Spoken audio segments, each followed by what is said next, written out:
gentlemen, today we are talking about Congaree National Park. What is this accent? I don't know. It's my announcer voice. Oh, good. The $100 question is, where is Congaree National Park located? South Carolina! Ding ding ding ding!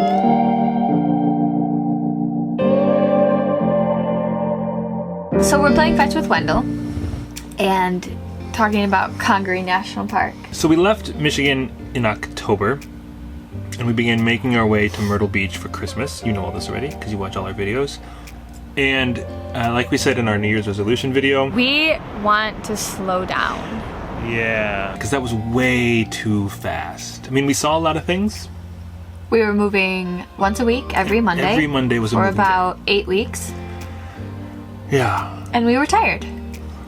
So we set out on this trip specifically with 3 national parks in mind. Mammoth, Smokies, Congaree. In one trip we hit all 3. The last of which was Congaree National Park. It was different than the other national parks. It was totally different. Specifically thinking of Mammoth and Smokies, because Mammoth, like we saw in the video, Come back and see us again sometime, go on some other trips.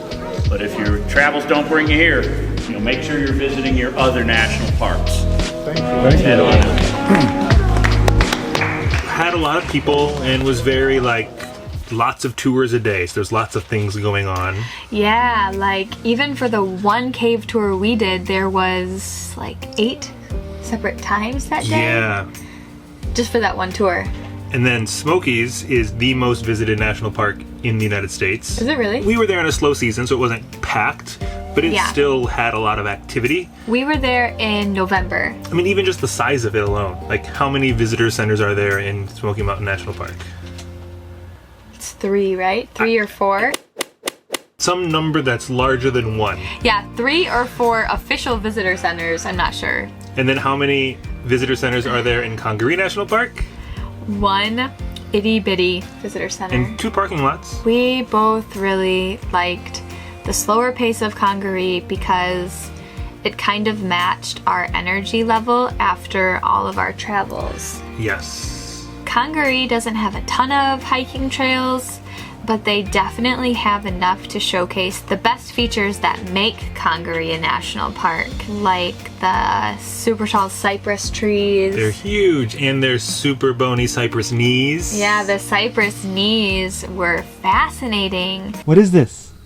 It's called a knee. Apparently, I don't think it's exactly known what they do, but one of the hypotheses is that it brings oxygen to the tree roots when the trees are submerged in, during a flooding season. Like a snorkel. Like a snorkel. That's right. Because Congaree is actually a swampland? Nope. It's No. a floodplain.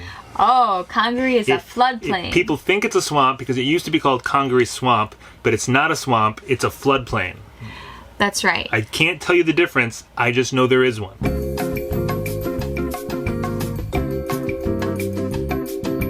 Thought I should put my knee in the shot for this top conversation. Oh, cypress knees. Chimneys.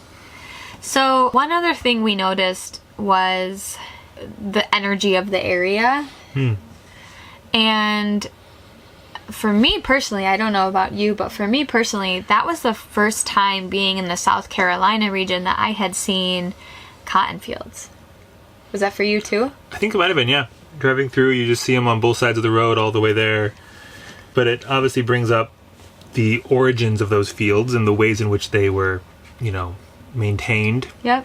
We both had just recently finished reading Ta-Nehisi Coates' The Water Dancer, which is also a story about slavery and how some slaves find freedom. So anyways, having just read that and being... Wendell, no, you can't eat potato chips. So, having just read Ta-Nehisi Coates' book, with seeing the cotton fields. And at the national park, there's a whole plaque talking about the role the park land played with slaves. It was a very solemn, really kind of heavy energy that at least I felt very, very much so as we were hiking. But the energy of Congaree really felt almost kind of sacred to us. Yeah. Slower, kind of sacred. It felt like it let us be so much closer to the experience of walking among these trees and these cypress knees, and the history of this ground. So,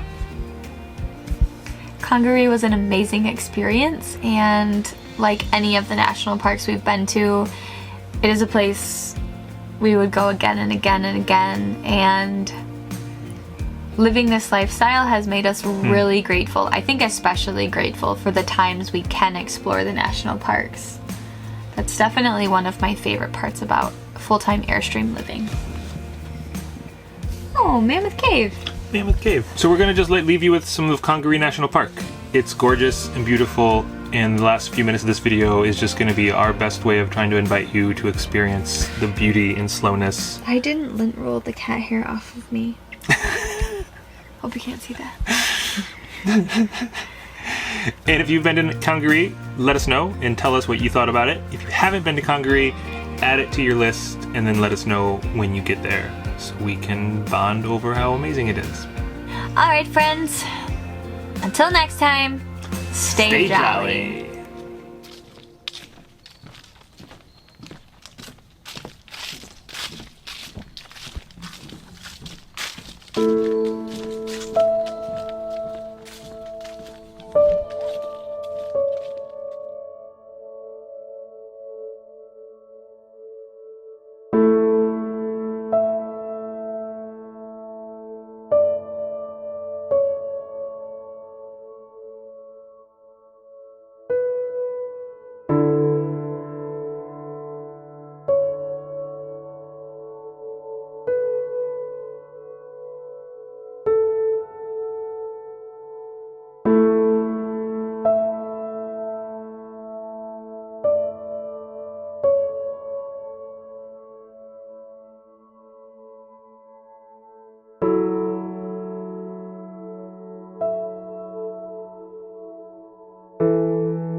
you